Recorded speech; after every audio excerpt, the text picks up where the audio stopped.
আরেক রাস্তা দিয়ে হাঁটে।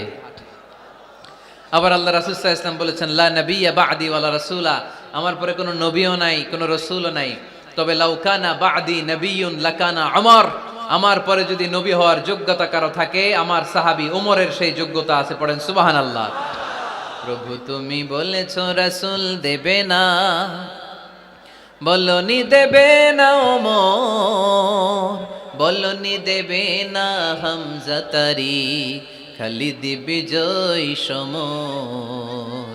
প্রভু তুমি বলেছো রাসূল দেবে না, বলনি দেবে না ওমর, বলনি দেবে না হামজা তারি, খালিদ বিজয় সমর। প্রভু তুমি বলেছো রাসূল দেবে না। সুবহানাল্লাহ পড়েন।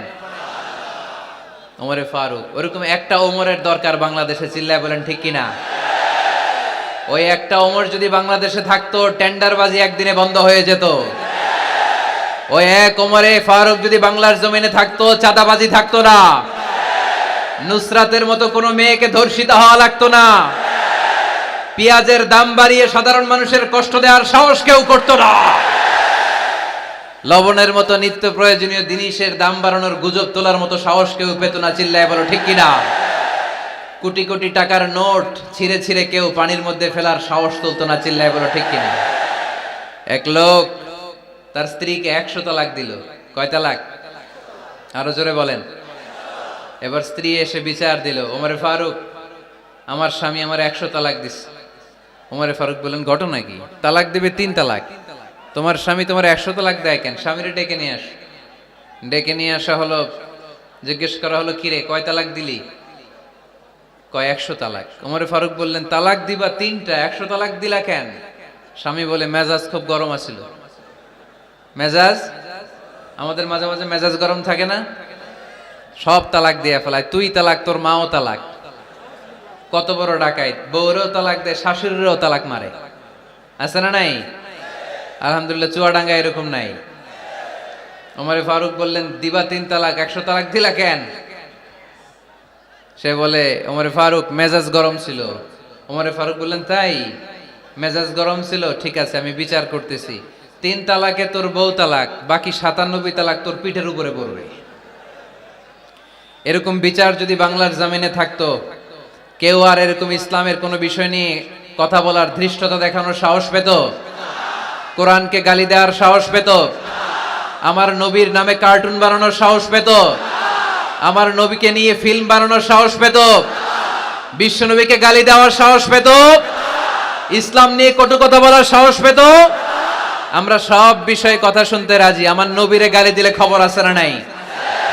আমার নবীর দিকে যদি কেউ বা হাত তুলে তাকায়, ওই বা হাত কেমন করে ভেঙে দিতে হয় সেটাও আমরা জানি। চিল্লায় বলো ঠিক কিনা?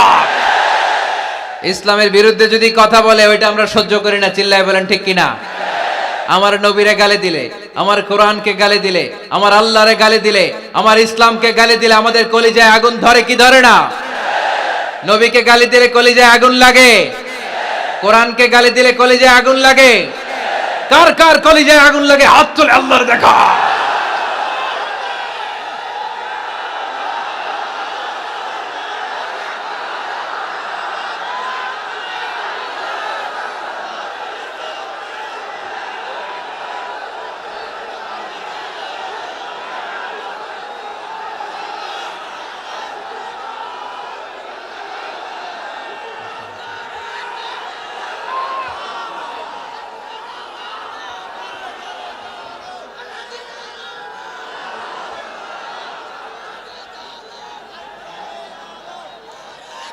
আমাদের এই উচ্ছ্বাস, আল্লাহ রাসূলের ভালোবাসা, কোরআনের ভালোবাসা, ইসলামের ভালোবাসা, আল্লাহর জন্য ভালোবাসার এই উচ্ছ্বাস, এই সতেজতাকে আল্লাহ তুমি ইসলামের বিজয়ের জন্য কবুল করে নাও।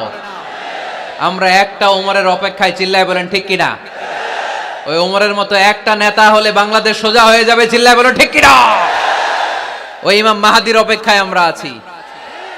7 বছরের ব্যবধানে, 9 বছরের ব্যবধানে গোটা বিশ্বকে সাম্য, মৈত্রী, ভালোবাসা দিয়ে তিনি এক করে ফেলবেন। চিল্লায় বলে ঠিক কিনা? আমরা সেই ইমাম মাহাদির অপেক্ষায়। একজন ওমরই পারে গোটা বিশ্বটারে শান্তি, সাম্য, মানবতা আর ভ্রাতৃত্বের বন্ধনে অটুট রাখতে। সে ওমরে ফারুক যখন ইসলাম ধর্ম গ্রহণ করলেন, বিশ্বনবীর পেরেশানি দূর করে দিল কে? এজন্য আল্লাহ বললেন, ওয়ালা সাউফা ইউতিকা রাব্বুকা ফাতারদা। ও নবী, অচিরে এমন কিছু আমি আপনারে দান করব, এগুলো পেয়ে আপনি খুশি হয়ে যাবেন। সুবহানাল্লাহ পড়েন।